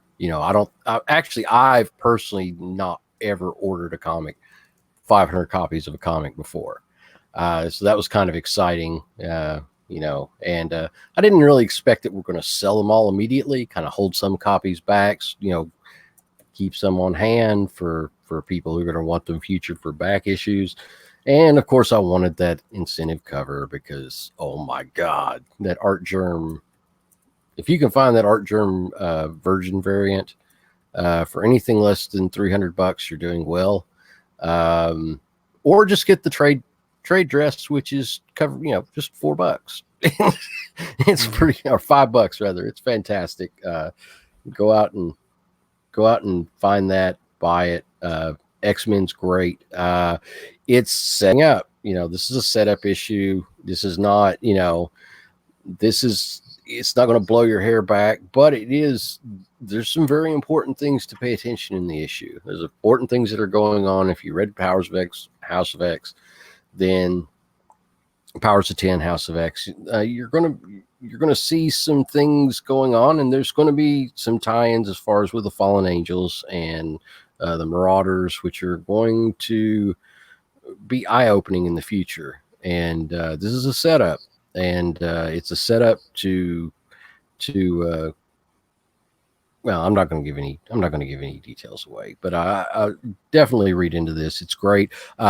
This coming week, Immortal Hulk #25 is going to be the wrap-up of Al Ewing's arc, his first arc with Immortal Hulk, or his arc with the Immortal Hulk, and it's going to be a barn burner, and we're going to see the culmination of all this with the One Below All, and there's going to be a lot of implications going forward for X-Men, for the Absolute Carnage actors. You're going to see this is going to be a connector between all the Cosmic series, the all the way down to the street level heroes. So this is going to be important because it's going to change the path of continuity for as far as a lot of major characters for many years to come. So keep an eye on it. Like I said, Immortal Hulk 25, it's going to be a key issue. It's going to be one of those other key issues that's going to be very, very important going forward that people are going to reference in the future. So, yeah. Oh, yeah. Superman smashes the Klan. No, I'm just kidding. Why do they write crap like that? I don't understand. My God. Please just shoot me. But I saw that. I had a couple guys that wanted to actually order, so I got copies. I'm like, this is so stupid. This is who writes this stuff. But anyway, yeah. Wes, You're done? All right. I'm done. I've rambled. I'm done. Sergeant Bats recommend anything by Chuck Dixon. I am personally right now reading Robin Year One. It's tight. I got to tell you that right now. And Dave S. Sandwich. If you're into back issues, grab Weird War Tales. Nice. And we have any more recommendations in here? Nope, doesn't look like it. So this week I'm recommending Savage Sword of Conan #10. If you like Roy Thomas's Savage Sword of Conan, you're going to love this. It's a throwback to classic Savage Sword of Conan. It's a great story. The art is also throwback. It feels like it's from the 90s. It's a lot of fun. I definitely recommend that one. Absolute Carnage #4, X-Men #1, of course. If you aren't reading Vault comics and you like sci-fi and horror books, you really need to check out Vault. Between I think it's These Savage Shores and Resonant. The plot as well is very good. I got okay in the that number plot. one. Fantastic. Yeah. And I probably should read that one then. But yeah, Vault Comics is really good. It's like barely known, but they have really good sci-fi and horror books. And Resonant came out a couple weeks ago though, but I just read it. And Guardians of the Galaxy number 10 is wrapping up Donny Cates' cosmic run before he moves over to Thor. It's actually pretty good. And if you want to read a really weird comic, Inferior 5 number 2. I don't even know what's going on with that one. But that will do it for the show today. Chase, if people want to follow you on social media or watch your content, where can they find you? Absolutely. So I am on YouTube and Twitter at Gateway into Comics. You can't miss me. I have that same avatar. It is, the kanjis there. I talk about comics. My favorite books are actually indies right now. And people were joking with me. They're like, dude, your channel's turning into the Jonathan Hickman channel. I'm comfortable with that. I really love his writing. So I'm following X-Men a lot. You can almost guarantee that I'll review most of those. I might miss a few, like maybe Marauders. I don't know. We'll see. But I'm covering Hickman a lot. So, if you love his stuff, it's mostly the X-Men that I'm really touching on. And indies, Boom Comics. So awesome. I missed one recommendation. Matthew Rise, who has his own YouTube channel. I definitely suggest checking that out. He's a great guy. He's a good follow on social media. He can't recommend Mighty Mascots high enough. And I agree with that. That is one of the best all ages comics out there from Alterna Comics. I like it as well. Dylan, if people want to follow you, maybe watch you play video games live and stuff like that, where can they find you? If they want to watch me talk about comics, go to my YouTube channel, The Real Comic Gamer. Really lately been covering a lot of Bat Family stuff. Just went back and covered a Nightwing one-shot, Nightwing the Target from Chuck Dixon. And if you want to watch me play games on Twitch, then my Twitch is _RCBG. Same for my Twitter, _RCBG. Awesome. Thank you very much. Ash, if people want to hear some more your great insight on comics and the comic industry, where can they find you, my friend? Hey, thank you for that. I don't know if I deserve quite that intro, but I appreciate it a lot. And thanks for having me on the show. You can find me at Ash on Comics, just like my name, pretty simple to find. My YouTube channel is structured around more like a schmo talking about comics. It's there. My objective is to be like what you might experience in the comic book shop, talking to your fellow comic book fans. I'm definitely not anything special. I'm just like you guys. I just like to talk about books, and so that's what I do every day, pretty much. Pop open a book, talk about what I liked about it, what I didn't like about it, maybe, and then on Wednesdays I eat a burger and show you what I pulled, and or a burrito. Yeah, not on Wednesdays. Wednesdays is sacred, in and out. Other days might get a burrito, but just remember, guys. Jonathan Hickman is your gateway into comics. And don't let Ash on Comics sell himself short. He is the Joe Rogan of comics.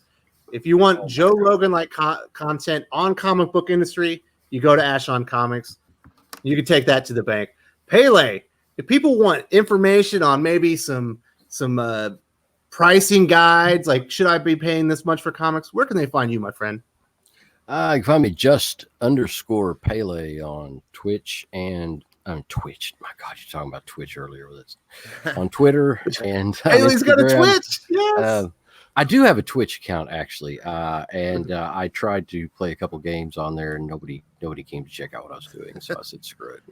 But apparently they didn't watch me play League of Legends. But anyway, Twitter, Instagram, _Pele. Instagram tends to be more comic focused as far as back issues and stuff like that we get in for the shop. I had some really interesting stuff the last couple of weeks. I posted up.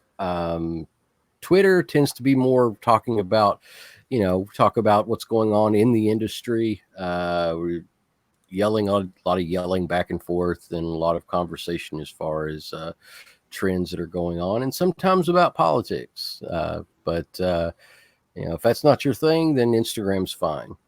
But come and check me out if you got any questions about back issues, as far as grading, comic values, stuff like that. just let me know. I'll do what I can and maybe try to help you out some. Awesome.